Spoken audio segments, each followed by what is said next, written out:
હવે વિગતવાર વાત કરીએ વલસાડના ધરમપુરની કે જ્યાં વરસ્યો છે રાજ્યનો સૌથી વધુ વરસાદ।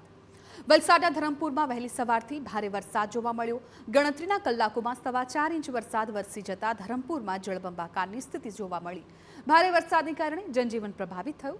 ભારે વરસાદને કારણે ધરમપુરના વિવિધ વિસ્તારોમાં પાણી ભરાયા અને મુખ્ય માર્ગો પર પણ પાણીનો ભરાવો થતા વાહન ચાલકોને ભારે હાલાકીનો સામનો કરવો પડ્યો। ઉપરવાસમાં થયેલા ભારે વરસાદને કારણે ધરમપુરની લાવરી નદીમાં ઘોડાપૂરની સ્થિતિ સર્જાઈ, જ્યારે ચિચોઝર તરફ જતા મુખ્ય માર્ગ પર પાણી ફરી વળતા કોઝવે પાણીમાં ડૂબ્યો।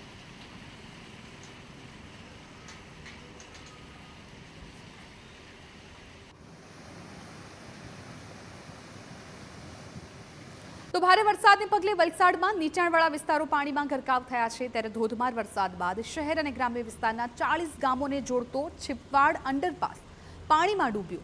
અંડરપાસમાં પાણી ભરાતા વાહન વ્યવહાર બંધ કરવાની ફરજ પડી। અંડરપાસ બંધ થતા વાહન ચાલકોને ફરીને જવાનો વારો આવ્યો। ભરાયેલા પાણી વચ્ચેથી પસાર થનારા વાહન ચાલકો ગરનાળામાં જ અટવાઈ પડ્યા હતા। મહત્વનું છે, દર વર્ષે છીપવાડ અંડરપાસ સહિત આસપાસના વિસ્તારમાં આવી જ પરિસ્થિતિ સર્જાતી હોય છે, છતાં હજુ સુધી તંત્ર દ્વારા કોઈ યોગ્ય નિકાલ કરવામાં નથી આવ્યો, જેથી લોકોએ હાલાકી વેઠવી પડી રહી છે। તંત્ર આ સમસ્યાનો યોગ્ય નિકાલ લાવે તેવી લોકોની માંગ છે।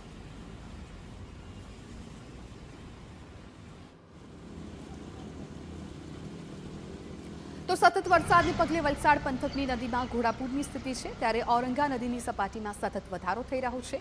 નદીનું જળસ્તર સતત વધતા તંત્ર એલર્ટ બન્યું છે। નીચાણવાળા વિસ્તારોમાં અવરજવર પર રોક લગાવી દેવાઈ છે। ભારે વરસાદ બાદ જિલ્લામાં લો લેવલના 84 જેટલા રસ્તા બંધ કરવાની ફરજ પડી, જેને પગલે વાહન ચાલકોની મુશ્કેલીમાં વધારો થયો છે। સ્થિતિને જોતા હાલ એનડીઆરએફની ટીમોને સ્ટેન્ડ બાય રાખવામાં આવી છે।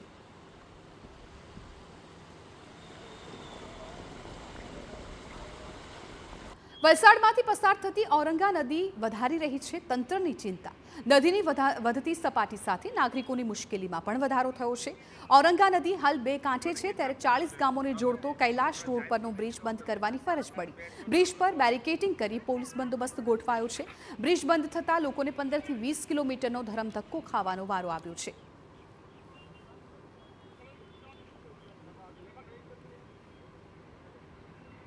તો વલસાડના કપરાડામાં મેઘરાજાએ સેન્ચુરી ફટકારી। કપરાડામાં 70 દિવસમાં 100 ઇંચથી વધુ વરસાદ નોંધાયો છે।